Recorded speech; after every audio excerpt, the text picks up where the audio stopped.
अनेक दिवसांपासून नागरिकांच्या चर्चेचा विषय ठरलेला आणि मुख्य कापड बाजारातील अत्यंत वर्दळीचा भिंगारवाला चौक ते छबुराव लांडगे चौक या रस्त्याच्या दुरुस्तीच्या कामाला अखेर उद्यापासून सुरुवात होत आहे।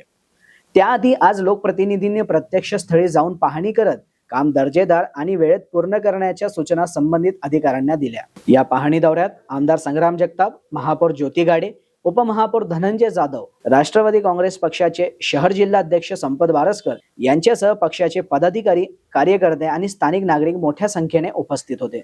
मुख्य कापड बाजार हा शहरातील सर्वाधिक वर्दळीचा व्यापारी परिसर असल्याने खराब रस्त्यांमुळे व्यापारी, ग्राहक आणि वाहन चालकांना मोठा त्रास सहन करावा लागत होता।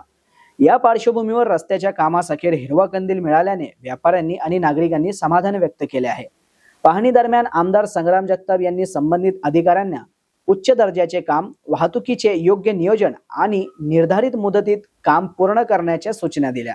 नागरिकांची गैरसोय कमी ठेवत काम जलद गतीने पूर्ण करण्यावर भर देण्यात येणार असल्याचे सांगण्यात आले। प्रतिनिधी मोहसिन शेख, न्यूज टुडे 24, अहिल्यानगर।